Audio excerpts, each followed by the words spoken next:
상아, 우리 보면대 하나 사자. 네? 보면대 하나 사자. 너의 그 모습 너무 안쓰러워서. 제 집에 있는 거 까먹고 두고 와가지고 매주 여기서 하나 조그마한 거 다이소 같은 데서 그냥 네. 싼 거 사서 하나. 됐어요? 네. 오케이.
네, 시간이 되었습니다. 다 같이 주악에 맞추어 묵상기도 드림으로 주일 청년 예배를 드리도록 하겠습니다.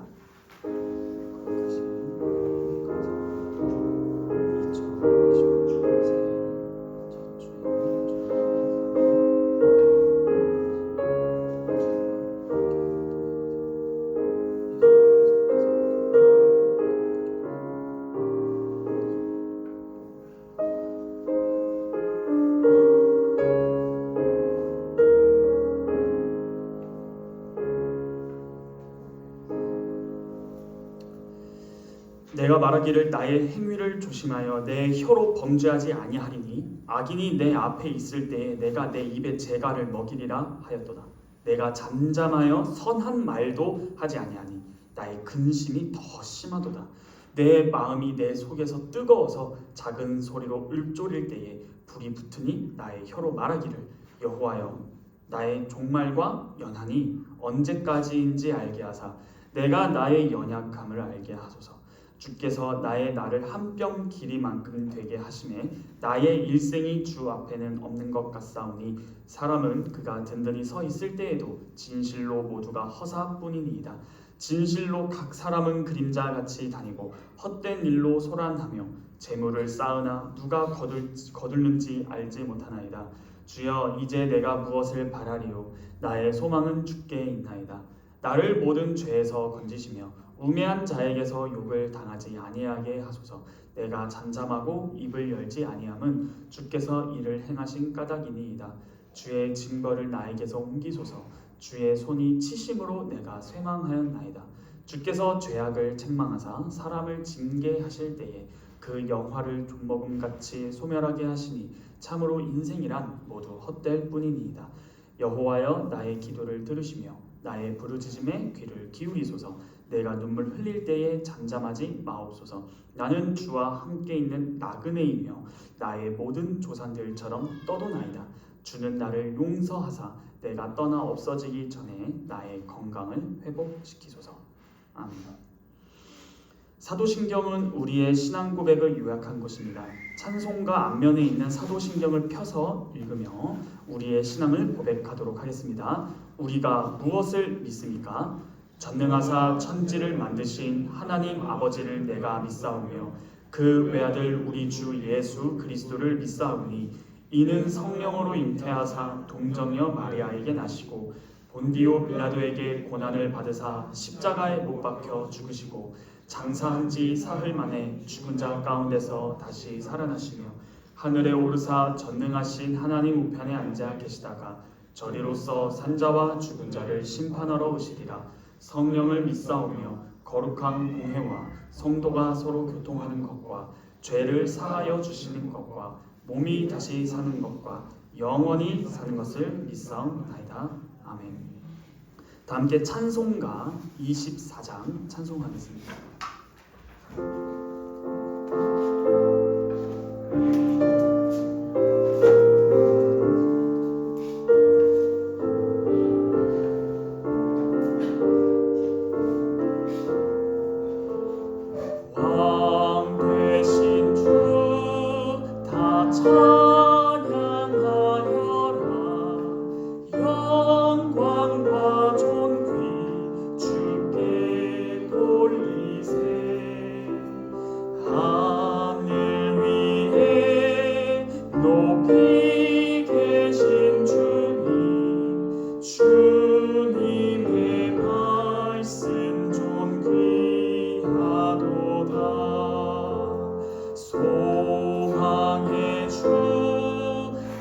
찬양하여라.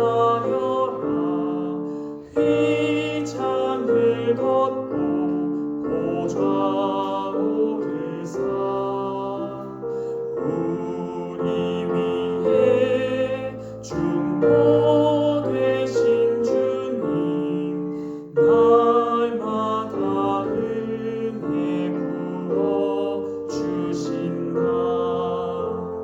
거룩한 주 다 경배하여라.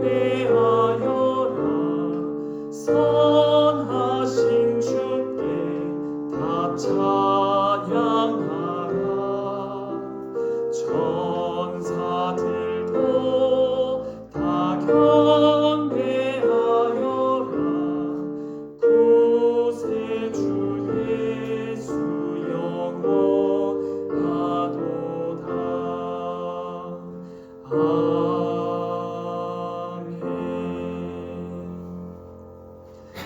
다 함께 시편 찬송 시편 90편 1절로 4절 174페이지 찬양하겠습니다.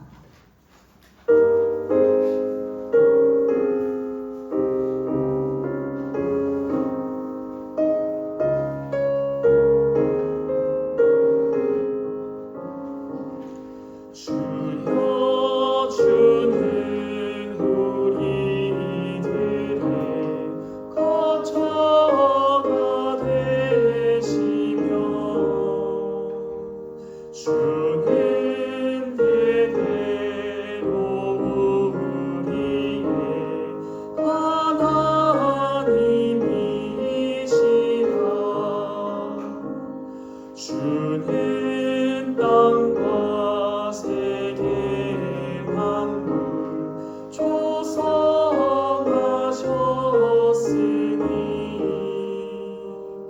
영원부터 영원까지 하나님이시라.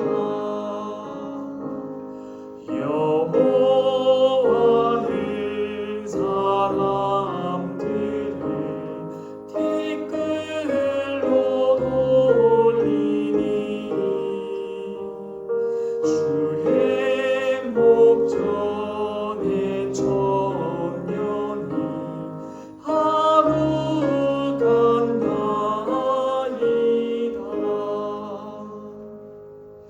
아멘. 제가 대표로 기도하도록 하겠습니다. 거룩하신 하나님 아버지, 감사합니다. 주님, 2025년 첫 주일 청년부 예배를 주 앞에 드립니다. 저희가 함께 모여 주님 새해를 맞이하여 주 앞에 예배하는 이 자리로 저희를 불러 모아주심에 감사합니다. 날마다 주님과 동행해 왔는 2024년이었던 것처럼 이제는 주님께서 또 우리 모두와 함께 동행해 주실 2025년을 기대합니다. 올해는 더욱더 풍성한 말씀의 계시를 허락하시고 저희의 신앙이 어린아이와 같았다면 이제는 단단한 음식을 먹을 수 있는 신앙의 장성한 자 되게 하여 주사 주님의 뜻을 더욱더 올바르게 분별할 수 있는 지성과 주님을 향한 사랑, 그리고 우리의 삶을 전적으로 주님만을 의지하여 드리는 참된 믿음의 생활하기를 원합니다. 하나님, 이 시간 저희에게 필요한 말씀을 허락하여 주시고 주님께서 보시기에 미비된 점이나 연약한 점, 부족한 점, 결핍된 점이 있다면 채워주시고 보강하여 주시고 붙들어 주셔서 주님, 저희가 흠없이 주 앞에 설 때까지 저희가 인생을 주님의 영광을 위해 잘 걸어갈 수 있도록 주님 함께 보조 맞추어 저희와 걸어 주시옵소서. 이 시간도 온전히 저희의 모든 것을 주님께 의탁드리오며 이 모든 말씀 살아서 역사하시는 우리 주 예수 그리스도의 이름으로 감사하며 기도하옵나이다.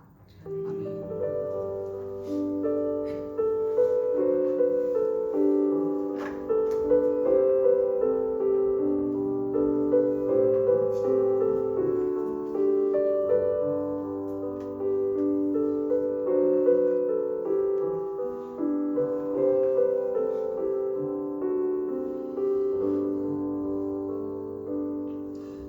오늘만 일단 두 번째 시편 찬송을 잠시 건너뛰고 바로 찬송가 50장 1절만 부르시면서 준비하신 예물 드리도록 하겠습니다.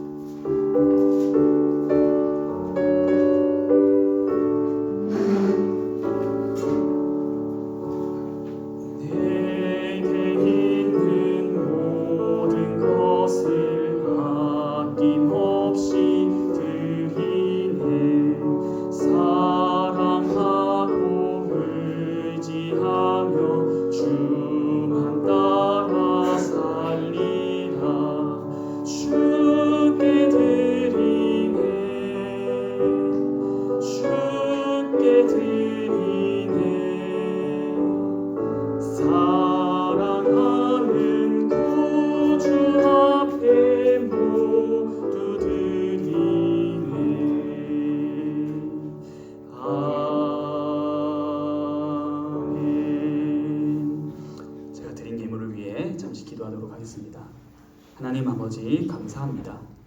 주 앞에 드린 이 예물은 단지 예물만 주님께 드린 것이 아니라 저희의 온 전체, 전 인격, 인생 전부를 대표해서 주 앞에 구별하여 드린 것입니다. 이는 이미 주님께서 말씀하신 것이요 애초에 창세기부터 가인과 아벨이 주 앞에 나아갈 때에 어느 구절도 가인의 예물만 받으시거나 아벨의 예물만 받으신 것이 아니라 가인과 그의 예물을 받지 아니하시고 아벨과 그의 예물을 받으신 것입니다. 그러므로 주님, 저희가 주 앞에 드리는 이 예물은 저희의 존재 전부를 대표할 뿐만 아니라 믿음의 고백을 함께 담아 드리는 것입니다. 실질적으로 아벨은 더 나은 믿음으로 더 나은 예물을 드렸으니 그것을 주께서 받으신 것을 저희가 생각할 때에 저희가 주님 앞에 드리는 이 예물이 많건 적건 상관없이 그것과 별개로 우리의 중심을 보시는 아버지 앞에 저희의 전부를 개인의 신앙 고백을 담아 드리는 것임을 주님 저희가 고백하게 됩니다. 하나님, 저희와 이 예물을 받아주셔서 하나님 나라와 그의 의를 더욱더 드러낼 수 있는 교회가 되게 하여 주시고 저희 각 개인이 되게 하여 주셔서 저희의 모든 일상생활과 공적생활, 사적생활 모두가 주님께서 기뻐하시는, 흠양하실 수 있는 그런 삶의 예배로 나아가길 원합니다. 주님 저희를 다스리사 저희 전부를 받으사 주님 저희에게 필요한 말씀을 충분히 공급하여 주옵소서. 이 모든 말씀 살아서 역사하시는 우리 주 예수 그리스도 이름으로 감사하며 기도하옵나이다. 아멘. 하나님께서 오늘 우리에게 주신 말씀은 시편입니다. 하나님께서 오늘 우리에게 주신 말씀은 시편 84편 1절로 12절 전부입니다.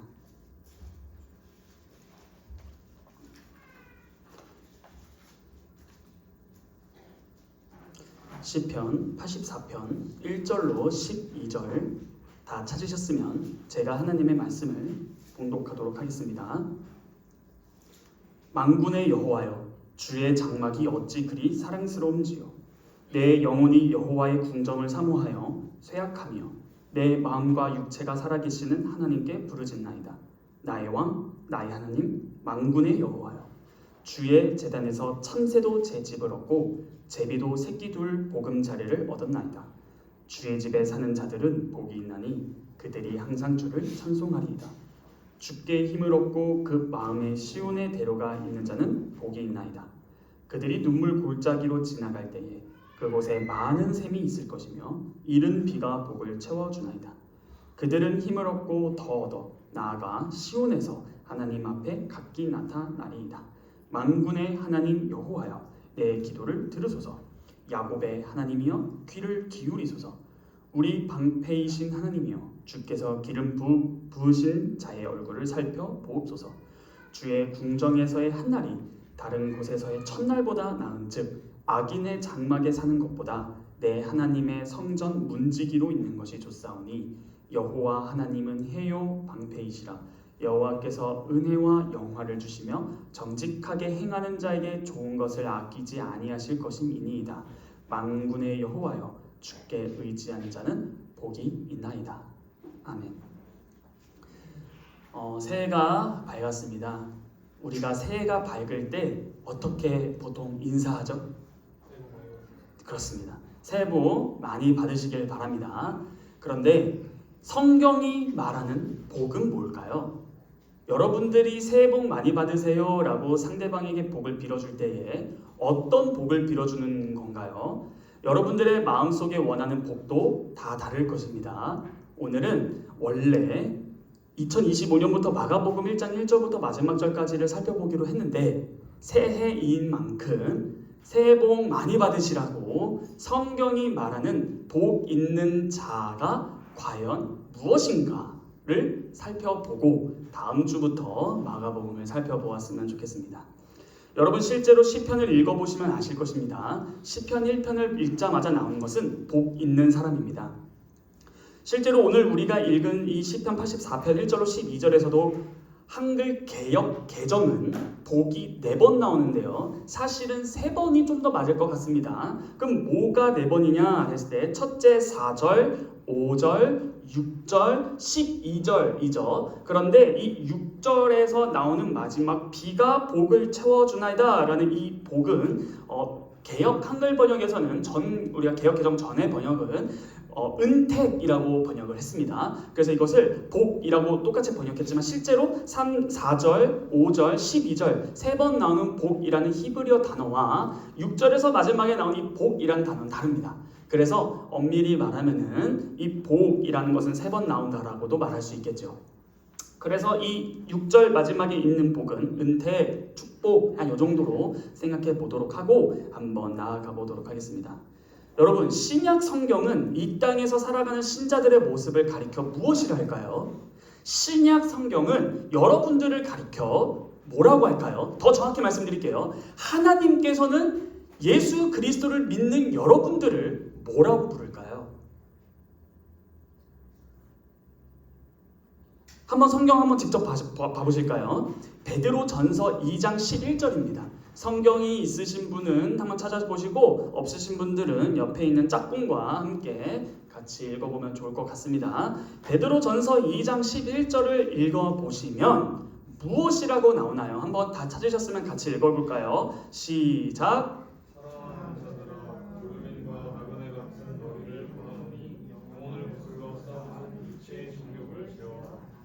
뭐와 같은 너희? 그렇습니다. 하나님의 말씀인 성경은 신약 성경에 속해 신약 성도들에게 너희들은 정체성이 뭐게? 라고 했을 때 나그네다 라고 말하는 거예요. 나그네. 거류민과 나그네입니다.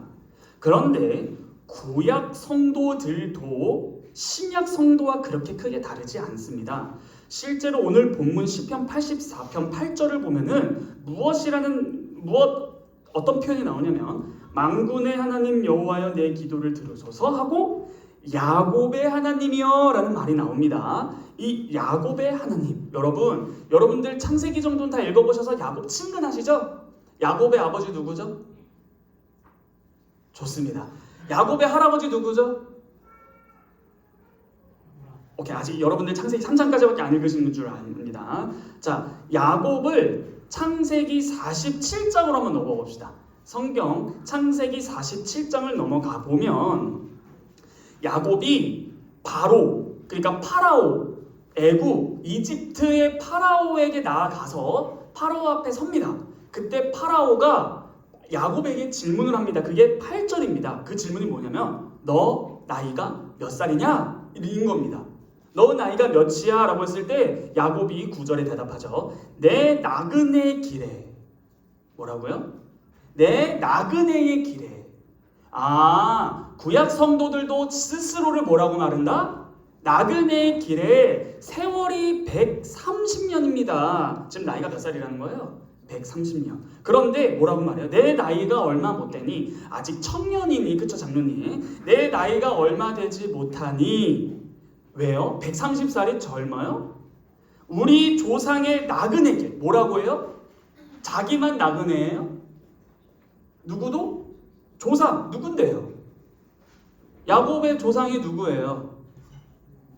아버지 이삭과 할아버지 아브라함. 그들을 뭐라고 해요? 또 나그네다 라고 부릅니다. 근데 이 130세나 나이가 먹은 야곱이 내 나이가 얼마 못 되니 내 조상들 나그네의 길에 연조에 미치지 못합니다라고 말하면서 험악한 세월을 보냈습니다라고 말을 해요. 그러니까 나그네 길, 곧 험악한 세월을 보냈다. 몇 년? 130년을. 이를 통해 야곱만이 아니라 조상들도 나그네 길을 걸었다라는 것을 알 수 있어요. 신약 성경뿐만이 아니라 구약도 모든 성도들이 나그네였구나. 근데 방금 연조에 미치지 못하니라고 말을 하죠. 왜 그럴까요? 지금 야곱의 나이가 130인데 아브라함은 175세에 소천하고요. 아버지 이삭은 180세에 소천합니다. 그에 비해서 130세의 나그네 길, 즉 험악한 세월은 우리 조상들의 연조에 미치지 못하는 것이죠 라고 말하는 것입니다. 그러므로 이러한 조상에 비해서 짧다. 근데 핵심은 뭐예요? 조상, 나그네 길, 신약, 거류민과 나그네, 곧 험악한 세월을 보냈다. 여러분, 우리는 성경을 읽으면서 이런 야곱이나 구약이나 신약이나 익숙하게 있는데 솔직히 말해서 여러분 성경 읽거나 신앙생활 하다 보면 우리 마음 가운데 한 가지 의문이 생기지 않습니까? 그게 뭐예요? 아니, 왜 하나님께서는 우리를 구원하셔서 이렇게 어렵고 험악한 인생의 나그네 길을 걷게 하시는 것이지? 아니, 예수님께서 우리를 구원하셨으면 평안한 평탄의 삶이 아니라 왜 이렇게 험악한 나그네 길을 걷게 하시는 것일까라는 의문이 생길 수 있어요. 실제로 제가 친구들한테 들었던 말, 제가 한번 여기서 말했던 기억이 나는데 중학교, 고등학교 친구가 오랜만에 20살 넘어서 저를 딱 보자마자 야, 승훈아, 너 왜 이렇게 불쌍하냐? 라고 했던 말. 그러니까요. 나도 인정해요. 왜 돈도 많이 주시고 예수님 믿었으면 축복 주시면 되는 거 아닌가? 새해 복? 왜 그 복이 안 오지? 라는 거예요. 이 의문이 있죠? 아닌가요? 저만 있나요? 네, 있죠. 서영이는 더 있을 거예요. 월급 떨어졌잖아요. 죄송합니다. 너무 깊이 찔러버렸어요. 자, 그런데 성경은 이 우리의 의문에 대해서 직접적으로 대답하지 않고 간접적으로 말을 해줍니다. 하나님, 우리가 왜 이 나그네 길, 즉 험악한 길을 구원을 받아도 걷는 거예요? 라고 했을 때 하나님 대답은 이겁니다. 여호와 하나님께서는 신자들로 하여금 나그네 길을 걷게 하시면서 우리만 걷게 하시는 것이 아니라 그분 자신도 우리와 함께 나그네 길을 목자로서 친히 인도해 가신다. 짧게 말씀드릴게요. 나그네 길 걸어라. 나도 같이 걷는다예요. 하나님께서 우리와 이 험악한 세월을 함께 동행하시기를 무엇으로? 목자로. 목자가 뭐예요? 양들을 인도하는 목자로 이 험악한 나그네 길을 함께 걷기를 작정하셨다. 즉 하나님께서 이 길을 함께 걸어주신다는 겁니다.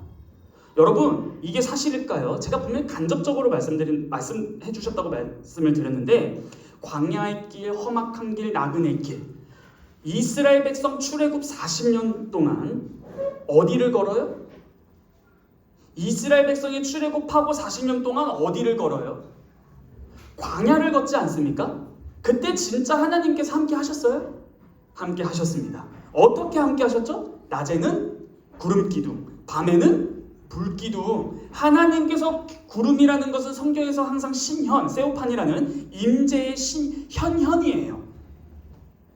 하나님께서 이곳에 임재하셨다라는 가시적인 증표로 구름 기둥과 불 기둥으로 함께 해주셨다라는 거예요. 그 구름 기둥이 길을 가다가 멈추면 그곳의 백성들도 멈추어서 진을 형성하고, 또한 구름 기둥이 떠서 이동을 하려고 할 때에 다 정비를 갖추어서 함께 이동합니다. 그런데 여기서 함께 이동할 때 굉장히 또 중요한 게 있는데요. 진이 딱 멈추는 순간 동서남북으로 12지파가 흩어져서 진을 형성합니다. 그런데 길인데래요. 자, 그런데 다시 이제 구름이 떠서 전진할 때 유다 지파가 맨 앞으로 갑니다. 그리고 나서 쫙 일자로 선 다음에 하나님의 궤가 있는 그 회막 진영, 하나님의 법궤는 어디 있냐? 바로 중앙에 있습니다. 이게 뭐냐면 바로 하나님께서 그 중심에서 이스라엘 백성의 사령부 역할을 하시면서 전진해 나아가시겠다라는 거예요. 왜 이런 말씀을 드리냐? 오늘 다시 본문 시편 84편으로 돌아와 보시길 바랍니다. 8절에 뭐라 나오냐면 만군의 하나님 여호와여 라고 나옵니다. 여러분, 이 만군의 여호와, 이 만군의 여호와라는 것이 뭡니까? 결국에는 이 만군의 여호와, 이 만군이 뭐예요? 만군. 모든 임금. 네? 모든 임금. 모든 임금. 그것도 되고 군대의 통치자, 그러니까 1만만의 그러한 군대를 통솔하는 통치권을 가진 자라는 뜻입니다. 그래서 이 만군이라고 할 때는 군대의 우두머리 통수권자입니다. 마치 여러분 이스라엘의 첫 번째 왕이 누구였어요? 죄송합니다. 창세기 3장까지밖에 아니고 너무 앞서 나갔다. 그쵸? 사울 왕이죠. 사울 왕이 왕이 될 때에 이스라엘 백성들이 원래 왕이 없었을 때에 왕을 구하지 않습니까? 그때 이스라엘이 왕을 구하는 이유가 나와요. 그게 뭐예요? 왕을 구하는 이유가 있을 거 아니에요. 그게 뭐냐면은 우리를 대신해서 전쟁에 나아가자. 그러니까 당시의 왕은 뒤에서 그냥 조종하는 것만이 아니라 직접 앞에 나아가서 싸울 아비로 역할을 했다라는 거예요.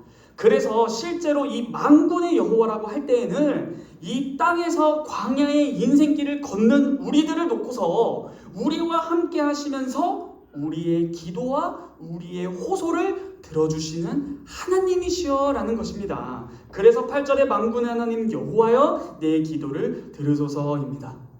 그런데 여기서 질문이 생겨요. 그 군대의 통치권, 통수권자가 우리의 미미한 기도를 들으시는 건가? 전쟁하기에 급급한데 지금 우리의 미미한 존재의 기도를, 호소를 들어주시는 건가? 라고 했을 때 여러분 질문 드려보겠습니다. 성경에서 처음으로 만군이라는 단어가 쓰인 것이 어딜까요? 성경에서 만군이라는 용어가 언제 처음으로 사용됐느냐 하면 사무엘상입니다.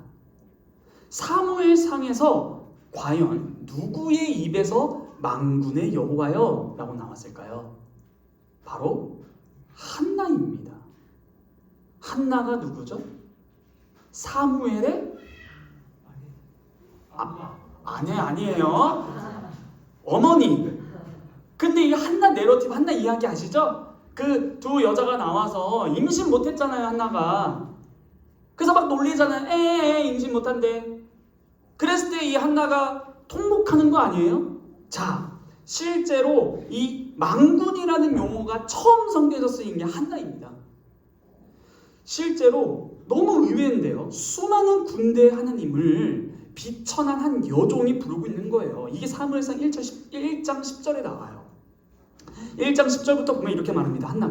한나가 마음이 괴로워서 여호와께 기도하고 통곡하며 서원하여 이르되 만군의 여호와여 주의 여종의 고통을 돌보시고 나를 기억하사 주의 여종을 잊지 말아 주십시오.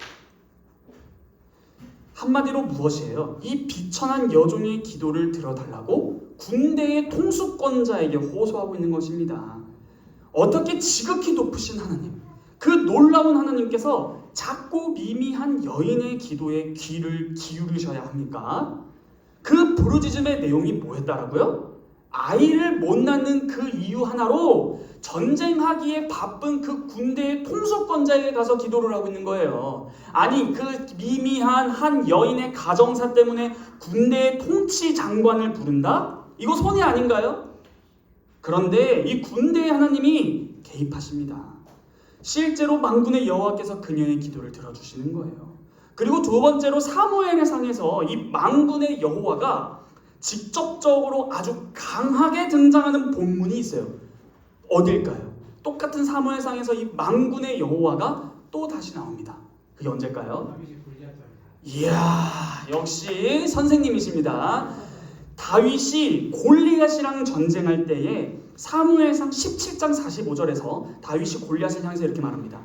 다윗이 블레셋 사람, 여기서 말하는 블레셋 사람은 골리앗입니다. 블레셋 사람에게 이르되 너는 칼과 창과 단창으로 내게 나아오거니와 나는 만군의 여호와의 이름으로 곧 너가 지금 모욕하는 이스라엘의 군대의 하나님의 이름으로 내게 나아간다. 그래서 나와 그거잖아요. 그래서 여러분 잘 아는 거 달려가면서 막 달려서 야 하면서 물맷돌 준비해가지고 탁 맞추는 장면. 그때 이 만군의 여호와가 나옵니다. 이 말이 뭐예요? 지금 전쟁 배경이죠. 그러므로 이 전쟁을 직접 진두 지휘하시는 사령관이 바로 하나님이시다라고 다윗이 고백하는 것입니다. 즉 전쟁은 하나님께 속하였나니 이것입니다. 하나님이 직접 너를 처리하신다. 이런 고백이죠. 그러니까 이 만군의 하나님이라는 것을 군대의 장관으로 보는데 항상 이 만군의 하나님을 부르는 인물들을 보면 미미한 존재로 나온다라는 것이에요.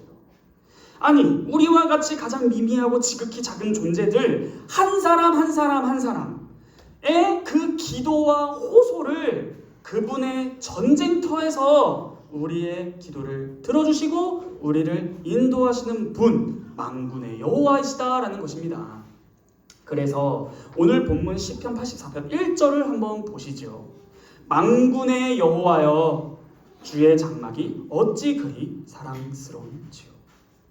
여러분 이 사랑스럽다라는 말 한마디로 그 지극히 높으신 하나님께서 이 백성들과 함께 이 땅에서 어려움, 고통을 체휼하시는 공감하시는 그 하나님이 자신을 하나님 백성과 함께 거하는 분으로 계시해 주시기 위해서 마련하신 장소가 바로 어디예요? 성소입니다. 하나님께서 이스라엘 백성과 함께 있겠다라고 하시면서 자신을 계시해 주신 장소가 성소가 아닙니까? 그러므로 오늘 이 시편 84편을 쓴 시인이 1절부터 말할 때에 그 주님의 장막, 그러니까 지금까지 이 만군의 여호와에 대해서 들었는데 이러한 하나님, 작고 미미한 우리의 기도를 귀 기울여 들어주시는 그 하나님을 볼 때 그 하나님께서 자신을 계시하실 뿐만 아니라 우리와 함께 해주시는 장소로 주님의 장막을 바라볼 때 이야 사랑스럽다라고 고백하는 것입니다. 하나님을 향한 사랑의 심정을 이 시인이 이렇게 표현하고 있는 거예요. 그렇다면 지금 이렇게 시편을 쓴 시인은 과연 어떠한 상황에 처해 있길래 이 시를 쭉 쓰고 있을까요? 여러분 성경을 가지고 계신 분들은 표제를 보십시오. 파란색으로 이렇게 되어 있는데 뭐라고 써 있죠? 표제에 고라 자손의 시 이렇게 써 있죠. 자 여러분 이 고라 자손의 시라고 써있는데 이 고라 자손들은 누구냐 하면 다윗 왕이 하나님의 성전에서 하나님을 찬송하게 하는 임무를 레위 지파 안에서 고라 자손들에게 맡깁니다. 찬송의 책임을 맡은 레위인 중 하나인 고라 자손이 이 시를 지었을 수도 있고요. 아니면 다윗은 왕인 동시에 사울을 어떻게 홀리죠? 탁월한 음악가 아니었어요? 모차르트, 베토벤 저리 가라급 아니었습니까? 악기가 들린 사울을 음악 연주로 저랑 비슷했던 것 같아요 실력이. 음악 연주로 웃자고 한 거예요. 자, 음악 연주로 그렇게 훌륭한 열매를 맺어버려요. 그러므로 두 번째, 이 고라 자손의 시라는 것은 다윗이 음악을 관장하는 자로서 고라 자손들이 다윗을 따랐는데 다윗이 고라 자손들이 부를 수 있도록 지은 노래 이렇게도 한번 읽어볼 수 있을 것 같아요. 그렇죠? 고라 자손의 시라고 할 때는 이런 말도 돼요. 고라 자손을 위한 시 이렇게도 됩니다. 그래서 이렇게 말씀을 드려요. 또 그렇지 않으면 누군가가 고라 자손들을 생각하면서 순례의 길을 떠나는 이스라엘의 경건한 신자가 이 곡을 지었을 수도 있어요. 여러분 제가 방금 뭐라 했냐면 순례의 길이라는 표현을 했습니다. 이 순례의 길이라고 제가 말한 이유는 이스라엘 백성에서 남자로 태어나면 1년에 몇 번 어디로 가야 될까요? 1년에 3번 어디로 가야 돼요? 예루살렘. 예루살렘 정확히 어디? 예루살렘? 하나님 계신 성전에 가야 돼요. 언제 가시는 줄 알아요? 이 3번이? 6월절. 까비. 그렇죠. 77절 곧 오순절. 7절의 오순절입니다. 또 초막절, 장막절이라고도 하죠. 이렇게 이스라엘 백성에서 남자로 태어나면 새 절기에 반드시 예루살렘으로 가야 됩니다. 여러분, 이때 혼자 가요? 혼자 갈까요? 아닙니다. 온 가족이 다 가야 돼요. 그런데 여러분, 단지파 아시죠? 단지파. 단이 어디 있어요? 이스라엘의 제일 그러니까 북이스라엘 나중에 단과 어디 그게 그 금송아지 세우잖아요. 그러면 예루살렘이 어디 있어요? 유다 쪽에 있는 유대 쪽에 있는데 저 북쪽 이스라엘에서 다 남자로 태어났었으면은 1년에 3번 이 성전까지 오는데 그때 KTX 있었죠. KTX 타면 되겠다. 티켓팅 해서 그쵸? 걸어와야 되잖아요. 혼자? 아니요. 온 가족이. 근데 좀 이따가도 살펴보겠지만 온 가족만이 아니라 종도 데려가야 되고요. 레위인도 데려가야 돼요. 가난한 자 다 데리고 가야 됩니다. 이 정도면 이스라엘 남자로 태어나면 축복이 아니라 저주야. 아니, 그래서 여러분 실제로 구약 성경을 자세히 보면 여러분 11조에 대해서 궁금하실 수도 있는데 엄밀히 따지면 구약에선 10의 3조입니다. 뭐냐? 첫째 11조는 누구에게 내냐면은 제사장들에게 됩니다. 둘째 11조는 어디다 내냐면 방금 경비에 씁니다. 어디 경비? 3번 가야 되잖아요. 그럼 그때 뭐 가서 어떻게 당일치기 해요? 안 돼요. 당일치기 안 돼요. 경비. 근데 혼자만 가요? 아내, 자녀, 종, 레위인 있으면 여러분 저도 데리고 가셔야 돼요. 네, 저도 같이 가요. 저도. 그 다음 한 번 더. 마지막 11조는 또 어딜까가? 이거는 가난한 자 고아와 과부와 나그네들을 위해서 냅니다. 그래서 여러분들 엄밀히 막 성경대로 하자면 10의 3조. 자, 11조 만족하세요.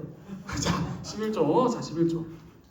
여하튼 이 시인의 마음 가운데 이 만군의 여호와의 임재를 나타내는 주의 장막을 생각하고 바라볼 때 그것이 너무 사랑스러운 나머지, 자, 이제 기가 막힙니다. 2절.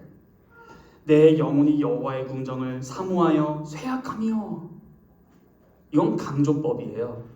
여호와의 궁정 이렇게 나오죠. 이게 여호와의 궁정은 진짜 궁궐이 아니라 여호와의 뜰, 장막의 뜰을 생각하면서 내 마음이 너무나 사모하는 나머지 쇠약해질 정도입니다 라고 하는 거예요.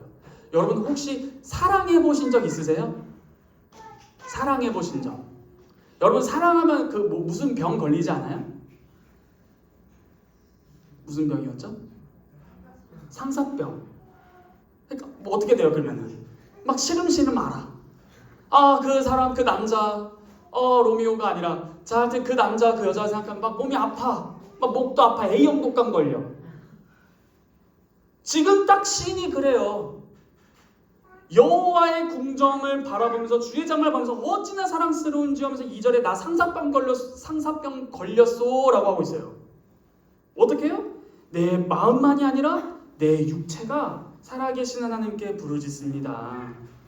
아주 그냥 2절 하반절 오면 내 마음만 사랑스럽습니다가 아니라 육체도 다리가 후들후들 걸리면서 내가 주님을 너무나 사랑하는 나머지 내 몸과 마음이 떨립니다 라는 전인격을 하나님을 바라보고 있다고 이 시인이 호소하고 있어요. 아니, 이 정도면 궁금해요. 여러분 옆에 친구가 좋아하는 사람 때문에 상사병 걸리면 어떤 질문이 생겨요?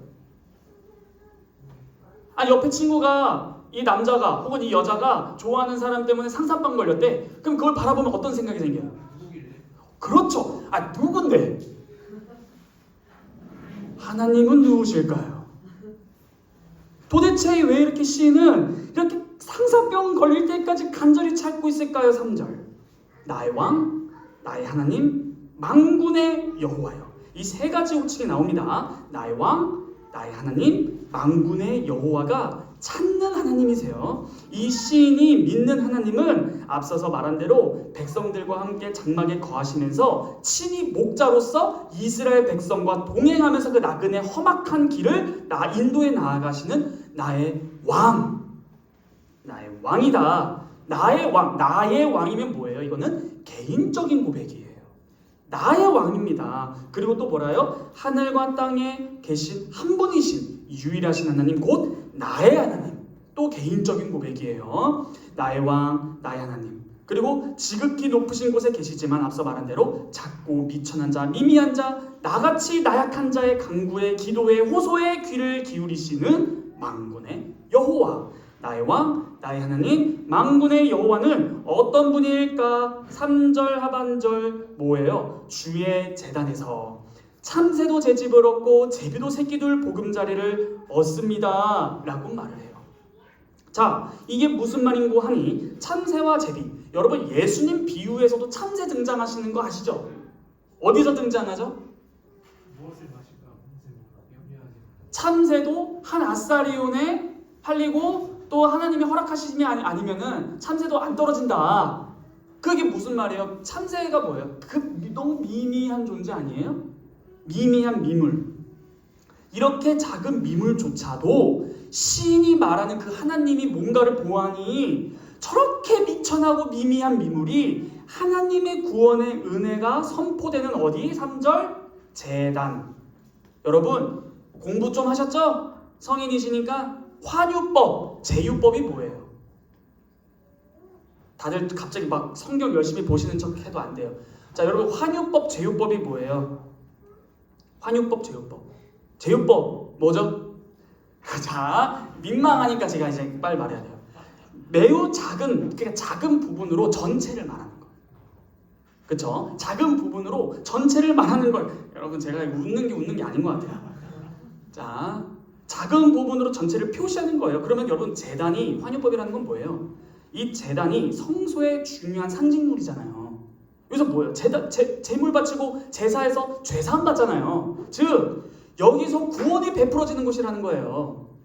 이곳에서 지극히 작은 미물들이 거쳐 자신의 안식, 구원을 얻는다 라고 말하는 거예요. 여러분 광야의 길, 방금 말씀드렸던 그 어려운 순례길을 걷고 있는 1년에 3번 예루살렘에 가는 이스라엘 백성들의 남자, 가장들을 한번 생각해 보세요.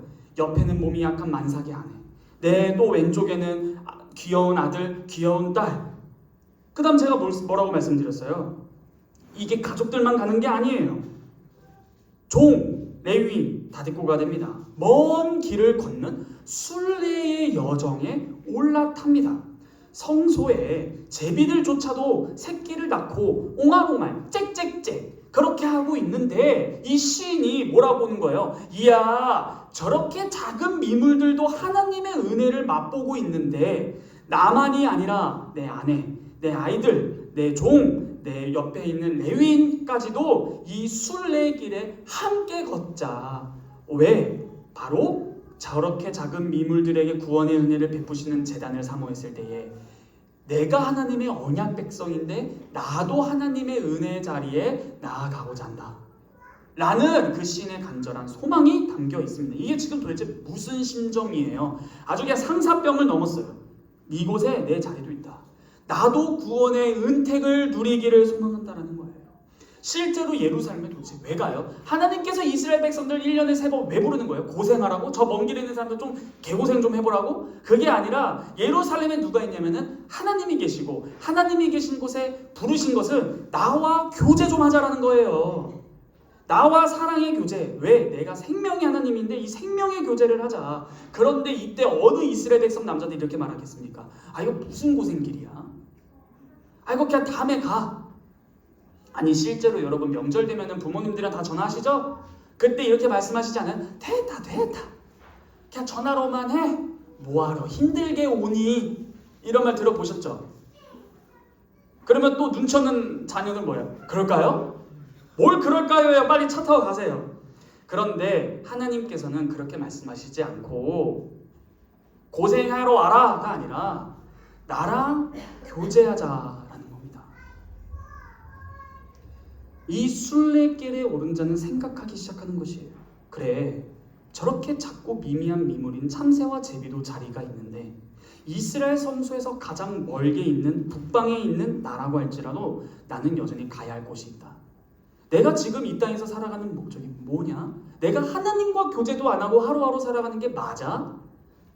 참새와 제비도 저렇게 구원의 은택을 주의 제단에서 얻는데 나는 이렇게 하나님의 은혜를 사모하는 겁니다. 하나님께서 나에게 은혜를 주시고자 1년에 3번 나를 부르셨다. 나를 고생시키려는 것이 아니다. 하나님의 보좌로 교제하자고 나를 초청하신다. 그러므로 이러한 시인의 입장에서 어떻게 이러한 하나님, 작고 미미한 그 미물을 군대의 통수권자인 만군의 여호와께서 돌보시는데 나라고입니다. 이러한 하나님을 어떻게 사랑하지 않을 수 있을까요? 나의 왕, 나의 하나님, 만군의 여호와라는 부름이 방금 개인적이라고 말씀드렸는데 4절을 한번 보시기를 바랍니다. 4절을 보면은 개인적이지 않고 뭐라 나오냐? 주의 집에 사는 자들은 나의 왕, 나의 하나님, 만군의 여호와여 라는 개인적인 고백을 했는데 이젠 개인적인 차원을 넘어 그분의 집에 거하는 모든 자들에게 복을 주시는 분이라고 복이 나오기 시작합니다. 주의 집에 거하는 자들은 복이 있다. 개인적으로 자신만 말하는 것이 아니에요. 누구든지 하나님의 집에 거하는 자는 복이 있다라는 것입니다. 이렇게 개인에서 단체로 확장하는 것입니다. 그래서 4절 하반절을 보면은 이 사람이 왜 복받았나 보니 항상 주를 찬송한다라는 것이에요. 이 하나님의 은혜의 구원의 은택을 베푸시는 하나님의 집, 주님의 집에 잠깐 들리는 손님일지라도 그분의 아름다움을 보면서 하나님의 영광을 찬양하겠는데 만약 그분의 집에 잠시 들리는 손님이 아니라 영원히 그분의 집에 거하는, 달리 말하면 하나님의 권속으로서 하나님의 자녀로서 그 하나님의 집에 가담하는 것이라면 얼마나 큰 영광이요 복이겠느냐라는 것이에요. 아니 왜 주님의 집에 거하는 자들이 복이 있을까요? 그 이유는 항상 그분의 성소에서 그분을 찬송하기 때문입니다. 여호와의 집에 거하는 자들은 비록 나그네 인생길을 걸어갈지라도 그들의 마음 가운데에는 여호와의 성소를 사모하면서 항상 찬송하는데 이것이 바로 진정한 성도의 복된 인생이다라고 시편 84편은 말하고 있는 거예요. 광야의 인생길을 걸어가면서 여호와의 성소를 사모하며 영원히 그의 집에 거하는 것이 바로 복이다. 그분을 찬송하는 것이 하나님께서 약속하신 진정한 복이다라는 것입니다. 5절을 보시죠. 5절을 보시면은 4절에 이어 주께 힘을 얻고 그 마음에 시온의 대로가 있는 자는 복이 있다라고 말합니다. 아니 첫 번째 복이 뭐였죠? 4절에서 바로 여호와의 집에 거하는 자들이 복되다 했는데 두 번째는 주께 힘을 얻고 마음에 시온의 대로가 있는 자는 복되다 라고 말합니다. 여러분 한 번만 들어보십시오. 여기서 말하는 시온의 대로가 마음 가운데 있다라는 뜻이 뭘까요? 시온의 대로, 시온하면 시온산인데요. 이 시온산은 예루살렘이에요. 예루살렘 성전, 하나님이 계신 산. 그래서 시온의 대로가 있다는 뜻이 뭐예요? 시온의 대로가 마음에 있다라는 자가 복이 있대요. 이게 도대체 무슨 말이에요? 이게 바로 무슨 말이냐면 여호와 하나님께 나아갈 수 있는 길을 얻게 된 사람. 여호와 하나님께 나아갈 수 있는 길을 얻게 된 사람입니다. 여러분 참고로 이 히브리어 원문 시편 84편 원문 히브리어를 보면요. 시온이라는 말은 없고 그냥 지역하면은 대로가 있는 자는 복이 있다. 이거예요. 대로가 있는 자. 아니 근데 왜 시온이라는 말을 번역자들이 첨가했을까요? 그 밑에 보시면은 실제로 7절에 시온에서라는 말이 나오죠. 그리고 실제로 대로가 있는 자, 이 길을 걷는 자는 복이 있다는 건데 여러분 이 순례자가 길을 걷는 것은 목적지가 있는 거예요? 없는 거예요? 지금? 있는 거예요. 지금 어디예요? 그 목적지가? 시온이에요. 그래서 광야의 인생길이라는 말을 썼긴 했지만 맨날 목적지도 없이 방황하면서 두루 방랑하는 것이 아니라 여호와 하나님의 성소가 있는 명확한 목적지로 가기 때문에 시온의 대로라고 번역을 한 것이죠. 왜냐면 밑에서 시온 나오잖아요. 목적지는 시온이 분명한 건 맞습니다. 그러므로 순례길을 걷고 있는 이 시인이 도달해야 할 자리란 결국 성소가 있는 곳 시온, 즉 예루살렘입니다. 그러므로 이 시온을 첨가하지 않아도 의미는 달라지지 않아요. 7절에 목적지가 분명히 시온이 나오니까요. 자 그렇다면 시온의 대로가 마음 가운데 있으면 도대체 복이 왜 있는 걸까요? 이 시온의 대로는 놀랍게도 시온의 대로는 좀 침착하고 너무 놀라워서 그래요. 놀랍게도 사람이 스스로 만들어낼 수 있는 길이 아닙니다. 하나님이 계신 곳에 이르는 길을 가진 자가 복이 있다 했는데 그 하나님께 이르는 길을 시온의 대로를 사람이 스스로 만들어낼 수 없어요. 본래 여러분들이 아시다시피 사람은 창세기에서 범죄하기 전에 어떻게 창조함을 받았는고 하니 에덴 동산에서 하나님과 거룩한 생명의 교제를 나누도록 되어 있었습니다. 그런데 아담이 범죄해서 스스로 하나님께 나아갈 길이 막히죠. 그래서 창세기 3장 24절을 보시면 아담과 하와를 동산 동쪽으로 내쫓으신 다음에 그룹들을 세워놓으시고 화영검을 둘러사 하나님과의 교제를 끊어버리시는 장면이 나와요. 그런데 우리가 하나님과의 그 긴밀하고 생명의 교제를 해야 하는데 그것이 끊긴 이유를 이사야서 59장 1절과 2절에 뭐라고 표현하냐면 우리를 하나님께서 구원하시지 못하시는 이유는 그분의 손이 짧아서가 아니라 우리의 범죄함 때문이다. 우리의 죄 때문에 하나님과의 관계가 단절됐다라는 것이에요. 이렇게 죄로 말미암아 하나님과 단절된 관계 속에 살아가는 우리들은 하나님께서 직접 그 길을 뚫어주시지 아니하면 어느 누구도 그 생명의 하나님에게 나아갈 자가 없다 입니다. 그래서 여러분들께 한번 더 질문해 볼까요? 구약에서 하나님과 교제하려면 어떻게 해야 해요? 하나님이 성전에 계세요. 근데 방금 제가 뭐라 했어요? 죄 있는 인생은 그 하나님과 교제가 가능하다? 단절됐다. 그런데 교제가 구약에서 가능한 길을 허락해 주셨는데 그게 어떻게 될까요? 네? 그렇습니다. 오늘 10달란트. 자, 무슨 말이냐? 구약 백성들은 하나님께 나아갈 수 있는 방법이 있었는데요. 이 또한 핵심이 뭐냐면 하나님이 직접 제정하신 거예요. 그렇죠? 그게 뭐야? 제사제도, 성막제도입니다. 여러분들이 잘 아시다시피 레위기 10장에서 나답과 아비후, 아론의 두 아들이 제사장인데 나답과 아비후가 레위기 10장 1절에서 여호와께서 명하시지 아니한 불로 제사를 했다가 어떻게 돼요? 직결 처형당하지 않습니까? 그렇죠? 그런 것처럼 여기서 특징이 뭐냐면요. 거룩하신 하나님께 죄 있는 인생들이 나아가려면 하나님과 단절된 관계로 말미암아 다시 하나님과 관계가 회복되어 나아가려면 제사를 해야 됩니다. 이 말은 하나님께서 직접 제정하신 규례대로만 해야 한다. 그래서 나의 하나님, 나의 왕, 나의 하나님, 만군의 여호와라고 부르는 그 하나님께 나아가려면 규례대로 해야 돼요. 자기 마음대로 성소에 들어갔다간 죽습니다. 이 말이 무엇일까요? 이것을 통해서 하나님께서 우리에게 가르치시는 것은 명확합니다. 하나님과 교통하고 싶어? 하나님과 교통하려는 모든 자들은 시온의 대로를 걸어야 하는데 이 시온의 대로는 하나님만 내실 수 있으며 하나님이 내신 방식만을 따라서 하나님께 나아오라라는 것입니다. 이게 바로 복되다라는 거예요. 시온의 대로가 마음에 있는 자는 복되다. 즉 하나님과의 교제의 길이 열린 자가 복되다라는 것이죠. 그런데 여러분 이 시온의 대로라고 보면은 여러분 역설이지 않습니까? 파라독스? 역설이 뭐예요? 여러분 역설이 뭡니까? 네? 둘 다 참일 때. 자, 그러면 대답 잘해주셨으니까요. 대로는 뭐예요? 대로. 크고 넓은 길. 근데 우리가 지금 무슨 길을 걷는다 했어요? 아니 시온 대로가 대로, 시온의 대로. 근데 우리가 무슨 좁은 길, 협착한 길, 나그네 길. 방금 야곱이 뭐라 했어요? 험악한 세월. 좁은 길 아니에요? 이게 역설입니다. 시온의 대로라고요? 나그네 길이라면서. 왜 이게 대로예요? 그런데 실제로 이 길이 크고 넓어요? 안 넓어요.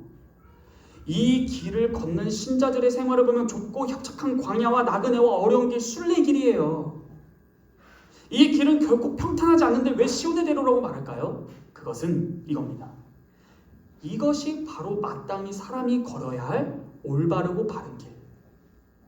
그래서 시온의 대로입니다. 유일한 길, 사람이 이 길로만 걸어야 하는 길, 시온의 대로입니다. 1년에 한 번이 아닌 3번이나 온 가족이, 이스라엘 언약 백성들은 이 시온의 대로를 걸어야 합니다. 실제로 방금 말씀드렸다시피 이 내용이 신명기 12장 12절에 자녀만이 아닌 종 레위인도 데리고 가라라는 말이 나옵니다. 그러므로 하나님께서는 시온의 대로가 너에게 있으니까 복이 있다라고 말씀하시는 것이죠. 여러분들도 방금 다들 아시다시피 예수님께서 마태복음 7장 13, 14절에서도 좁은 문으로 들어가라, 멸망으로 인도하는 문은 크고 그 길이 넓어 그리로 들어가는 자가 많고 생명으로 인도하는 문은 좁고 길이 협착하여 찾는 자가 적다라고도 말씀하셨어요. 그러나 이 길이 바로 살 길이라는 거예요. 생명의 길이며 바로 시온의 대로입니다. 이 길은 대로, 크고 넓은 길이라고 말은 붙였지만 사실은 좁고 협착합니다. 이 길을 걷다 보니 이 길을 걷는 자가 정말 복된데, 이 길을 걷다 보면 이 땅에서 어려움도 당하고 핍박도 당하고 손해도 볼 수 있어요. 이것이 몇 절? 6절입니다. 바로 뭐가 나와요? 눈물 골짜기. 이 시온의 대로가 눈물 골짜기다라는 것이에요. 혹시 여러분 성경에 각주를, 성경책 있으신 분들은 이 눈물 골짜기 각주에 뭐라고 써있죠? 발산나무. 바카라 나와있죠? 어떤 성경 보셨어요? 철민형님? 바카 골짜기로 나오지 않나요? 정품 성경 쓰시길 바랍니다. 그게 또 아마 3번이어서 그럴 수 있을 거예요. 이게 개역개정에서 바카 골짜기로 나오지 않습니까? 이 눈물 골짜기가 바카 골짜기로 나오는데, 이 바카가 뭐냐면요, 메마른 땅에 나는 식물입니다. 바카. 이게 무슨 뜻일까요? 눈물이라는 의미도 당연히 있겠죠. 그런데 정확히 말씀드리면은 이 시온의 대로를 걷는 자들의 특징이 뭐냐면 바카가 자라는 메마른 땅을 걸어가는 인생. 야, 물도 없어. 메마른 땅. 이게 신자가 걸어야 할 대로라는 겁니다. 자, 여러분, 여기서 눈물 골짜기라고 표현하는데 이 바카, 메마른 땅이 이 대로라는 것은요, 주의해야 될 게 있습니다. 이것은 신자든 불신자든 모든 인생이 다 겪는 인생고를 가리키는 것이 아닙니다. 신자들이 하나님의 말씀을 따라서 인생의 길을 표시할 때 쓰는 말이 바로 눈물 골짜기인 바카 골짜기인 거예요. 그러므로 이 시온의 대로를 걷지도 않으면서 자기 스스로 자신의 인생을 고생시키면서 자행자지하면서 나는 눈물 골짜기를 살아가고 있어 라고 말한다면 그것은 시편 다 필요 없고 안 믿는 사람들도 그건 인생고는 겪는 겁니다. 그러므로 이 하나님께서 우리 마음 가운데 마련하신 인생의 대로, 시온의 대로를 걸어가며 당하는 어려움과 고통 속에서 그때라야 비로소 하나님께 호소하면서 이 세상을 평가할 때 이 세상은 바카 골짜기와 같구나라고 할 수 있는 거예요. 이 시온의 대로는 이 세상을 눈물 골짜기와 같이 여긴다라는 것입니다. 이 길은 놀랍게도 이 시온의 대로, 바카 골짜기, 눈물 골짜기는 시온의 대로인데 하나님께서 친히 마련해 주셔야만 걸을 수 있는 길. 되게 희한하지 않습니까? 구원 받아서 예수님 믿어서 기쁘게 걸어갈 줄 알았더니 내 앞에 열린 길은 바카 골짜기입니다. 메마른 땅이 시작되고 있습니다. 그렇다면 두 번째로 중요한 것은 이 시온의 대로, 이게 인간 스스로 낼 수 없는 길이라고 했는데 두 번째로 중요한 게 있어요. 그게 뭐냐면 이 길을 걸어가기 위해서는 결코 우리의 힘으로 불가능하다는 것입니다. 즉 우리의 힘으로 이 길을 만들어낼 수도 없고 이 길을 걸어갈 때 우리의 힘으로도 걸어갈 수 없다. 오직 하나님께로부터 힘을 얻고 하나님의 힘으로만 길을 걸어갈 수 있는 길이지, 이 시온의 대로를 기독교인들이 자신의 힘으로 걸어가려고 한다면 100% 실패한다. 그래서 6절과 7절에 뭐라고 하래요? 많은 샘이 있을 것이고 이른 비가 복을 채워줍니다 하면서 그들은 힘을 얻고 더 얻어. 힘을 계속 얻고 얻어야 이 시온의 대로를 걸어갈 수 있는 것입니다. 그러므로 이 시온의 대로는 사람이 스스로 창작할 수도 없을 뿐만 아니라 이 창작할 수도 없는 이 길을 성도들에게 걸으라고 할 때는 하나님께로부터 힘을 얻고 계속 얻고 얻어야 어디 목적지? 시온에 도달할 수 있다라고 이 시인은 말하고 있는 거예요. 이 6절을 다시 보십시다. 이게 굉장히 중요해서 그래요. 여호와 이 6절을 보시면 눈물골짜기 지나갈 때 많은 샘이 있고 이른 비가 복을 채워준다, 은택하게 해준다, 축복 준다라고 나오지 않습니까? 이게 굉장히 중요해요. 샘과 비. 왜일까요? 여러분, 이스라엘 백성이 광야를 지날 때 어떻게 물을 공급받았어요? 위에서 샘으로.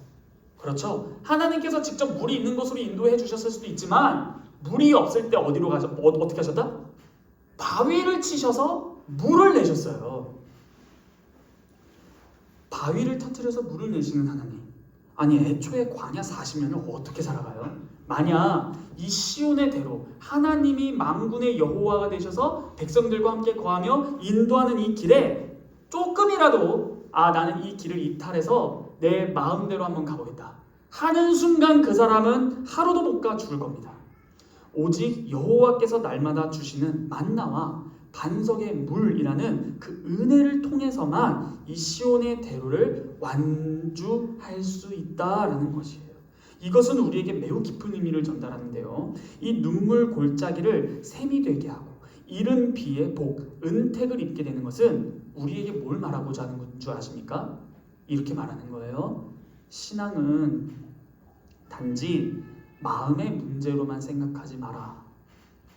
신앙은 너의 정서적인 것만이 아니다라는 것입니다. 무슨 말이에요? 물론 마음에서부터 하나님 나라가 시작되는 것은 사실입니다만 하나님 나라의 신앙은요, 마음에만 머물지 않고 하나님께서 친히 인도하시게 되는 순간 이 삶이라는 것은 필연적으로 주변의 은혜를 나타내게 되어 있다는 거예요. 여러분, 나로 말미암아 이 길을 걸어갈 때 샘에 물이 터지면은 백성들만 먹나요? 아닙니다. 누구도 먹어요? 짐승도 먹고 다른 사람들도 먹는 거 아니에요? 내가 이 시온의 대로를 걸을 때 샘을 나게 하신다는 거예요. 나만 먹겠다. 그런데 그렇다고 오해하시면 안 됩니다. 기독교인으로 말미암아 이 지상 유토피아를 만들겠다라는 것이 아니에요. 핵심은 주변 사람들도 마음만이 아닌 실질적인 은택과 혜택을 입는다는 것입니다. 그래서 눈물 골짜기를 지날 때 샘과 비가 채워진다는 것은 물질적인 혜택도 우리가 생각할 수밖에 없다는 거예요. 이것이 누군가에게 반드시 영향을 미친다는 거예요. 마음이 아니라 핵심이 뭐라고요? 그 인생길, 시온의 대로를 걷는 그 행보가 목적지에 반드시 도달하도록 하나님께서 우리에게 필요한 모든 주변적, 상황적, 환경적 요소까지도 다 이끌어 주실 것이다. 이런 뜻입니다. 우리의 마음만 위로해 주시면서 괜찮아 죽어서 천국 갈 거야가 아니라 이 대로를 바르게 정직하게 걷는 자에게는 실제로 물질적인 필요도 목적지에 도달할 때까지 다 채워주신다는 거예요. 우리의 현실도 그렇게 채워주신다는 겁니다. 그래서 7절을 보시면 한 번의 힘이 아니라 지속적인 힘이 필요해요. 얻고 또 얻는 거. 이 말이 뭐예요? 얻고 또 얻는 거. 한마디로 하나님과 떨어져 있지 말라는 거 아니에요? 계속적으로 그분으로부터 힘을 공급받으라라는 것이죠. 이 길은, 이 시온의 대로는 하나님의 능력이 아니면 절대로 불가능한 완주 코스다라는 것이에요. 이것을 가르쳐 주시기 위해서 우리에게 질문을 하시는 겁니다. 어디로? 너 광야로 가라. 우리에게 어떻게 들려요? 야, 냅다 죽어라. 근데 이게 시온의 대로예요. 이 말이 무슨 말이에요? 이겁니다. 여러분들의 예수님을 믿은 후에 감당하기 어려운 시험은 안 옵니다. 감당할 만한 시험만 주신다고 약속하셨어요. 그렇다면 이게 무슨 말이에요? 감당할 만한 문제를 줬으면 우리는 어떻게 해야 돼요? 그 문제를 받았으면 어떻게 해야 돼요? 풀어야죠. 그럼 이걸 어떻게 푸냐는 거예요. 뭐라고요? 시온의 대로가 하나님께서 창설하신 것처럼 시온의 대로를 걷다가 어려운 문제에 봉착했을 때에 힘을 얻고 또 얻어. 예수 그리스도의 힘으로만 이 문제를 풀어라라는 거예요. 어려운 길을 걷는 이 인생의 험악한 세월의 나그네 길을 걸을 때에 하나님의 능력으로 풀어서 정말 하나님 나라와 그분의 능력은 주일날 단순히 안심 임명이란 내 마음의 평안만이 아니라 실제로 월화수목금 토를 포함하는 모든 인생길에서 필요한 물질적 요소까지 채워주시는구나라는 것을 경험해라. 이것입니다.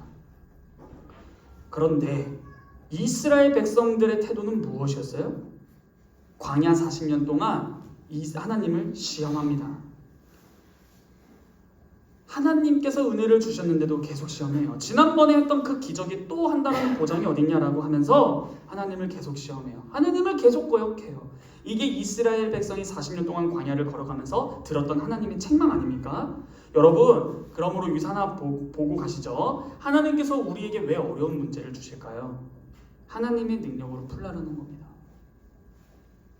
이 문제는 우리의 인생길이에요. 그런데 이게 하나님께서는 참 희한하게 복되다라고 말한다는 거예요. 너가 지금 시온의 대로를 걷고 있고 시온의 대로를 걷다가 어려운 문제에 봉착했을 때에 그 시온의 대로를 걷게 한 나의 힘으로 그 문제를 푸는 너가 복되다. 이게 복입니까? 여러분들도 이걸 복이라고 생각하십니까? 즉 하나님의 길은 다르구나. 다릅니다. 다를 뿐만 아니라 그 길을 걷다가 닥치는 문제도 푸는 방법도 달랐어요. 우리는 문제가 닥치면 세상 사람들은 어디로 가요? 돈 빌리러 가지 않습니까? 사람 찾고 돈 찾고 이 문제를 해결하기 위해서 나의 지혜를 찾습니다. 그런데 신자들은 그렇게 하지 말라는 거예요. 그럼 어떻게 풀까요? 이 시인은 어떻게 풀어갈까요? 8절입니다. 만군의 여호와여 내 기도를 들으소서. 무슨 말이에요? 어떻게 푼다고요? 기도입니다. 여러분, 이 시온의 대로를 걷는 자들이 문제를 푸는 능력과 방법이 뭐예요? 기도입니다. 이처럼 참으로 복 있는 신자가 기도하고 주님께로부터 그 능력을 힘입어 문제를 풀어가는데, 여러분 이 주의하십시오. 시온의 대로의 목적지가 어디라고요? 시온이라고 했죠? 하나님이 계시는 곳. 그러므로 그곳에 도달하기 과정 속에서 나의 어려움을 풀어달라는 것은 이 어려움 자체가 목적이에요? 아닙니다. 하나님과의 인격적인 교제 가운데로 제가 나아가는 순례길에 서 있는데 이런 문제가 닥쳤는데 이 문제를 풀어달라는 이유는 하나님과의 교제를 내가 너무나 사모하는 나머지 하나님께서 걸어가게 해주신 이 시온의 도로를 잘 완수하기 위해서 나의 달려갈 길을 다 달려가기 위해서 주님의 힘과 능력이 필요합니다라고 기도하면 그 능력을 공급해 주셔서 이 메마른 땅 박하골짜기를 샘과 비로 적셔주시겠다는 거예요. 돈이 없으세요? 기도하십시오. 마지막으로 이 기도의 내용도 한번 봐볼까요? 9절입니다. 우리의 방패이신 하나님. 자, 여러분 여기서 우리의 방패이신 하나님이라 나오는데 이게 사실 두 가지 해석이 가능해요. 두 가지 해석. 무슨 말이냐? 첫째는 이 개역개정에 써있는 대로 본문대로 읽으시면 됩니다. 무슨 말이죠? 우리의 방패이신 하나님이라고 본문을 읽으면 이 방패를 어디다가 붙이는 거예요? 우리의 방패이신 하나님이니까 하나님이 뭐다? 방패다라고 읽을 수 있어요. 이렇게 읽을 시 11절과 연결이 돼요. 아, 또 하나님은 해요 방패이시니까. 그런데 두 번째 읽기 방법이 있습니다. 이 구절을 히브리어 어순대로 보면요 이렇게 되어 있습니다. 히브리어 순서대로 말씀드려볼게요. 잘 들어보시기 바랍니다. 우리의 방패 보소서. 하나님 자세히 보소서. 얼굴을 당신의 기름 부으신 자. 뭐라고요? 우리의 방패 보소서. 하나님 자세히 보소서. 얼굴을 당신의 기름 부으신 자. 그러면 이게 이 방패라는 것이 하나님이라는 거예요. 하나님 우리의 방패 보소서. 그러면 이게 하나님이라는 거예요? 우리의 방패를 보소서. 자세히 하나님 자세히 보소서. 뭐를? 얼굴을. 무슨 얼굴? 당신의 기름 부으신 자. 자, 이렇게 해석하게 되면은 우리의 방패는 바로 주께서 직접 기름 부으신 자를 우리의 방패라고 말하고 있는 것이 됩니다. 여러분, 기름 부음 받은 자 뭐죠? 메시아입니다. 이게 헬라어로 뭐예요? 그리스도입니다. 이렇게 되는 거죠. 우리의 방패를 보아주십시오. 하나님 자세히 보아주십시오. 메시아를, 당신께서 직접 세우신 메시아를 입니다. 여러분, 성소를 향해 나아가는 순례자가 여호와를 보러 가는데 그 방법이 뭐라고 말씀드렸냐면 하나님께서 직접 제정해 주신 규례대로 해야 된다고 말씀드렸어요. 그랬을 때 성소에서 기름 부음을 받아 직무를 수행하는 자가 누구예요? 성소에서? 제사장입니다. 그래서 실제로 기름 부음 받은 자가 구약에서 3명인데 누구인 줄 아십니까? 방금 제사장, 왕, 선지자입니다. 그러므로 지금 이 규례대로 나아가는 시인의 말대로 하나님과 교제하기 위해서 직접 하나님의 장막에서 봉사하고 있는 기름 부음 받은 자, 제사장입니다. 이 제사장의 얼굴을 보아주셔서 우리가 주님 앞에 나아갑니다 라는 말이 되는 것이죠. 그러므로 그분께서 직접 마련해 주신 규례를 따라 행하는 것, 그 직무를 성실하게 수행하는 자가 바로 제사장인데 그 제사장이 방패라는 고백도 됩니다. 그래서 이 10절을 보시면은 하나님께서 베푸신 구원과 은혜를 사모하며 인도를 받는 백성들은 목적지에 도달했습니다. 그런데 그곳에 문지기로 거하기를 소원하고 있어요. 교만한 자들은 스스로를 높이고 뽐내면서 모든 사람들이 칭송하는 위대한 자리를 차지하기 위해 아웅다웅하면서 인생을 소비하지만 그러한 악인의 장막에서 거하는 것보다 주의 뜰이 100만 배, 1000만 배 더 낫다. 이 시인은 여호와의 약속을 신뢰하는 만큼 여호와께서 구원을 베푸시는 방식 또한 신뢰하기 때문에 9절에서 주의 기름 부으신 자를 가리켜서 우리의 방패라고 말하지만 놀랍게도 10절에서는 실제로 이 모든 과정을 통해 실로 우리를 모든 악에서 건지시고 생명을 공급하시는 분은 제사장이 아니라 바로 여호와 하나님 그분이시다라고 해서 11절에서 하나님은 해요 방패이십니다 라고 고백하는 것이죠. 그래서 11절에서 여호와를 가리켜 방패라고 부르는 것입니다. 그런데 여기서 어떤 자에게 이 만군의 여호와께서 복을 주시냐, 좋은 것을 주시냐면은 정직하게 행하는 자라고 나와 있습니다. 여기서 말하는 정직은 뭐냐면 히브리어 원문의 느낌을 살리면 이렇게 말할 수 있어요. 온전한 길을 걷는 자들에게 은혜를 주신다. 정직하게 행하는 자가 뭐라고요? 온전하게 길을 걷는 자. 여기서 우리가 실컷 무슨 길을 걸어왔어요 지금까지? 시온의 대로입니다. 그러므로 이 온전한 길은 5절에서 본 대로 마음 가운데 세워진 시온의 대로를 걷는 자들에게 복 준다. 은혜를 줄 것이다. 그래서 그 길을 걷는 자들에게 복이 있다라는 것이죠. 그러므로 하나님께서는 우리가 이 땅에서 살아가는 동안 하나님이 친히 마련하신 그 대로를 따라 걸어야 하고요. 그 대로는 박하의 골짜기가 맞습니다.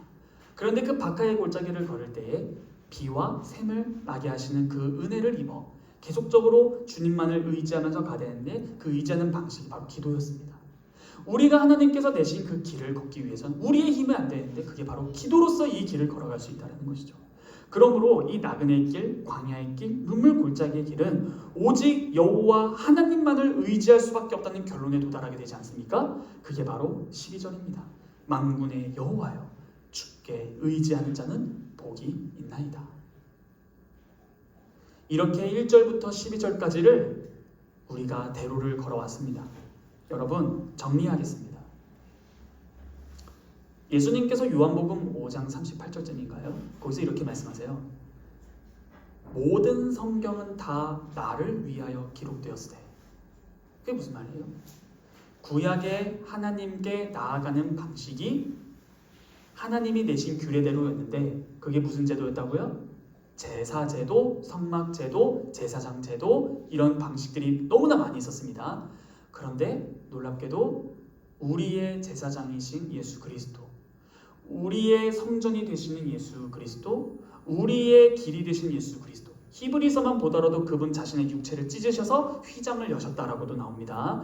그리고 또한 자신 스스로가 제물이 되셔서 하나님께 나간 제물이신 예수 그리스도, 이 모든 것들이 다 예수 그리스도 안에서 성취되므로 이 시온의 대로를 걷는 하나님의 거처가 있는 곳, 바로 예수 그리스도께서 하나님이시면서 동시에 그분이 거하시는 성전이 되시는데 놀랍게도 신약 성도들에게 믿음을 선물로 주셔서 예수 그리스도와 연합되게 하심으로 그분 안에 거하게 하심으로 임마누엘 하나님이신 그분이 우리와 함께 하신다라는 것이 어디서 성취되느냐? 교회입니다. 여러분, 이곳에서 하나님이 기뻐하시는 예배를 드릴 때에 예수 그리스도라는 하나님이 직접 기름 부으셔서 세우신 메시아이신 예수 그리스도를 통해서라야만 하나님의 면전에, 하나님의 존엄 앞에 설 수 있게 됩니다. 그분이 내신 규례가 무엇입니까? 예수 그리스도를 믿음으로 말미암아 그래야만 하나님과 교제가 됩니다. 실제로 예수님께서 나는 포도나무요 너희는 가지니라고 하셔서 그분에게 붙어 있어야만 열매를 맺는다고 하셨습니다. 그렇습니다. 정리하겠습니다. 우리가 이 땅을 살아갈 때에 의문이 들지 않습니까? 예수님을 믿고 구원을 얻은 다음에 왜 우리는 왜 이렇게 어려운 길을 걸어가는 것일까요? 시편 84편을 통해서 이 길을 배웠습니다. 시온의 대로는 박하의 골짜기였지만 이 시온의 대로는 어느 인간도 스스로 하나님 앞에 나아가는 길을 건설할 수 없다는 것이었고, 건설할 수 없을 뿐만 아니라 이 길을 걷는 신자들은 자신의 힘과 능력으로는 이 길을 걷지 못하기 때문에, 그리고 또한 목적지가 분명한 시온까지 갈 때에 우리의 모든 상황적 물질적 필요까지 충분히 채워주시는 하나님이시고, 이 길을 걷는 유일한 방법으로 기도를 통해서 만군의 여호와이신 하나님께 기도를 했을 때 우리의 기도에 귀를 기울여 들어주신다라는 것입니다. 그러므로 우리는 이 세상의 유익을 따라가지 않습니다. 악인의 장막에 사는 것보다 하나님의 성전 문지기로 있는 것이 훨씬 낫습니다.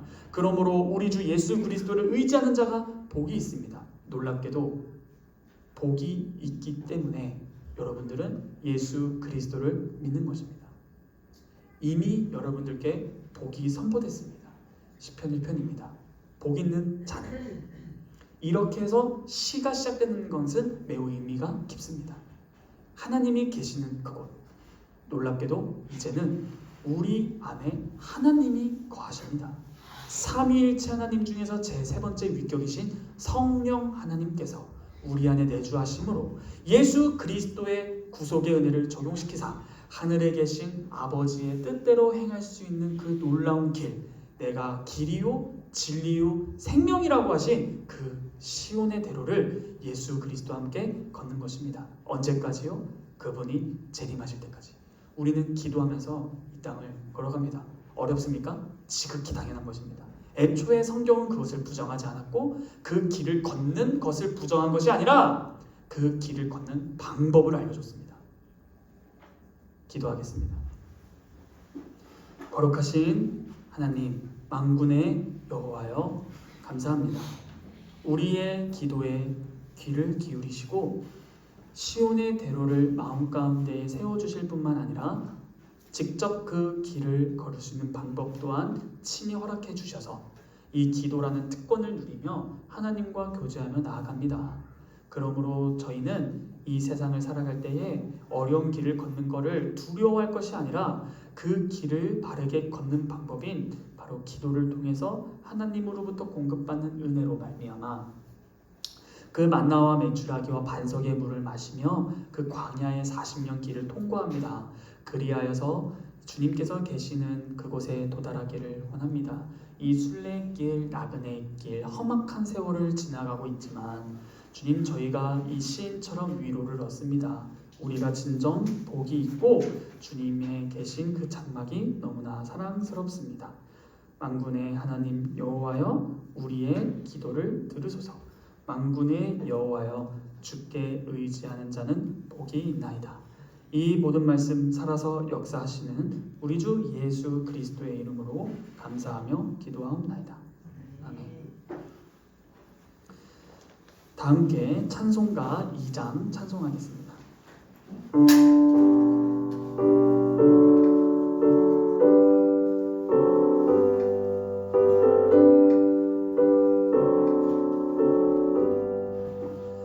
찬양 성부 성자 성령 성삼위일체께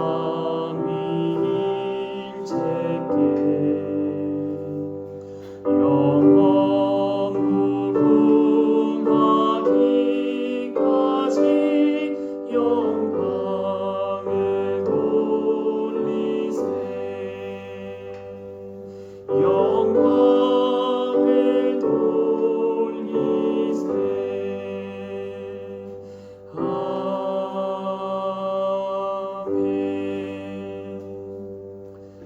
우리에게 주님께서 가르쳐 주신 기도로 기도하며 예배를 마치겠습니다. 하늘에 계신 우리 아버지여, 이름이 거룩히 여김을 받으시오며 나라가 임하시오며 뜻이 하늘에서 이루어진 것 같이 땅에서도 이루어지이다.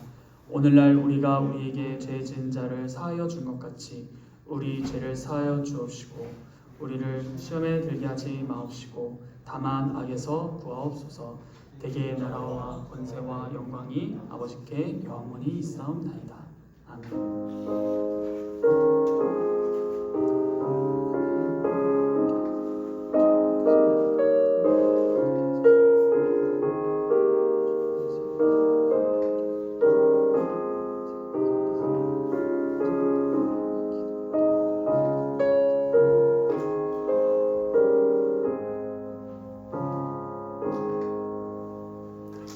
네, 모든 예배를 마쳤습니다.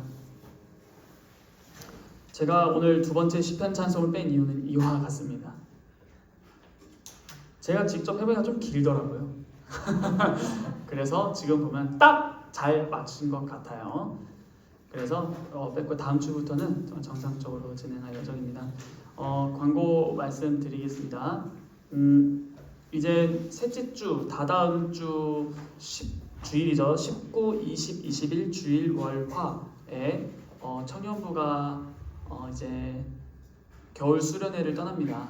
2박 3일로 떠나는데 부분 참여도 좋고 전체 참여도 좋고 뭐든지 다 좋으니 많은 참여 부탁드리도록 하겠고, 임원 회의를 통해서 추가적인 그런 광고 사항이나 회비 등등 여러 가지 것들을 다시 말씀드리도록 하겠습니다. 그리고 수련회에 가서 첫째 날 부분 참여자들을 고려해서 마니또를 진행하는데요. 그것을 제가 이렇게 카드를 준비했습니다. 여기에 편지에 이근우 장로님 이런 식으로 써 있는데 이 안에 여러분 자신의 마니또가 있습니다. 진영 집사님, 강훈 집사님, 윤 집사님 다 포함입니다. 네, 다 같이 포함되는데 이거를 미리 나눠드리는 이유는 다음과 같습니다. 10,000원 이하의 선물을 미리 준비해 주시고요. 그 사람을 생각하면서 10,000원 이하의 선물 준비해 주시고, 그 다음 그분께 많이 또 다들 아시다시피 친절하고 잘 이렇게 해주면서 하고, 첫째 날 저녁에 자신의 마니또를 밝히고 찾고 밝히고 이렇게 서로 이렇게 확인하는 시간도 갖도록 하겠습니다. 그리고 이 카드를 받으시면은 이름이 딱 보시면은 이 오징어 게임은 아니고요. 이거를 딱 받아 보시면은 그 동그라미 세모 네모 없고요. 이 이름이 써 있을 겁니다. 이 이름이 써 있는데 이 이름 뒷면에 흰 색깔로 그냥 흰 종이가 있는데 여기다가 그 사람을 위해서 편지, 러브레터 말고 레터를 써주시면 됩니다. 그래서 그거를 편지를 써주시면은 이제 그 사람이 그 편지를 보고 감동받아서 우리가 읽은 시편처럼 상사병에 걸리고 그렇게 될 것 같습니다. 그래서 제가 좀 이따가 이거 나눠드리도록 하겠습니다. 그리고 방금 광고 드린 그 처음에 예배 시작하기 전에 말씀드린 대로 다음 주부터는 이제 마가복음 강해를 시작합니다. 많은 참여 부탁드리도록 하겠습니다. 네, 그리고 오늘 소혜자매 옆에 새로운 뉴페이스가 보이는데 친구인가요? 동생이에요? 친동생? 되게 안 닮았는데 되게 네? 이제 20살이에요? 와. 그래요? 옆모습 닮았어요? 그래요? 와, 하여튼 너무 환영합니다. 와, 다시 박수 한번. 근데 엄청 뭐 연예인 지망생 막 그런 거 아니죠?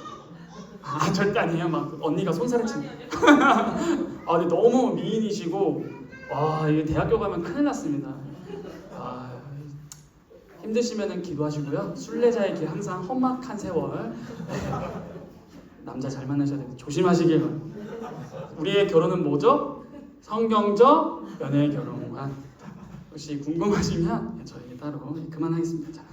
그래서 우리 이렇게 하고요. 원래는 저희가 예배 마치고 따로 이렇게 교제도 하고 하는데 수련회가 얼마 남지 않아서 지금 예배 마치고 임원 회의를 바로 진행해야 될 것 같아서 임원이 아니신 분들은 귀가하셔도 되겠습니다. 그리고 우리가 이제 올해 25년을 맞이해서 청년부가 매달 둘째 주였나요? 첫째 주인데 그때 이제 생일자 파티를 해요. 그래서 제가 개인톡으로 혹시 생년월일이 어떻게 되세요라고 물을 텐데 절대 플러팅 아니니까 꼭 알아두시고 당당하게 몇 년, 몇 월, 며칠, 몇 시, 몇 분, 몇 초입니다 라고 말씀해 주시면 감사하겠습니다. 괜히 이 전도사님 나한테 마음 이런 거 아니에요. 자, 여러분들에게 생일을 알아서 기입해 놓고 생일 축하해 드리려고 하는 거니까 그 외의 용도는 절대 안 씁니다.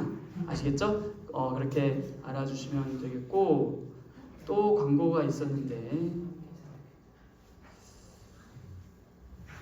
광고가 있었는데 맞다. 그리고 우리 회장이 올해부터 유치부를 이제 교사로 봉사를 하기로 했어요. 그쵸? 그래서 그리고 가은자매가 같이였나요? 근데 아까 얼핏 들었기에는 유년부로 승진한다고. 아닌가요? 같이 유치부?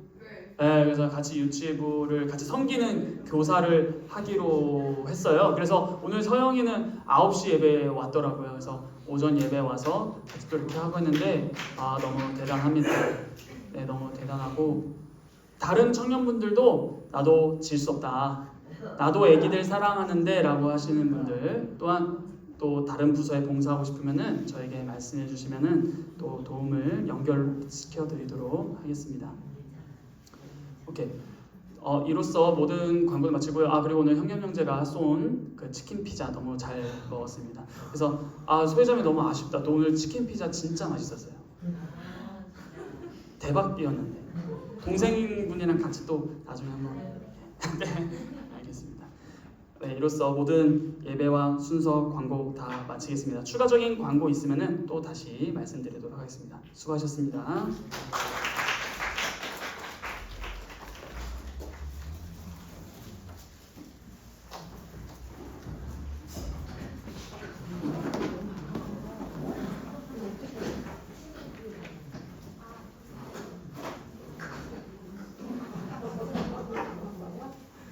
부엄마를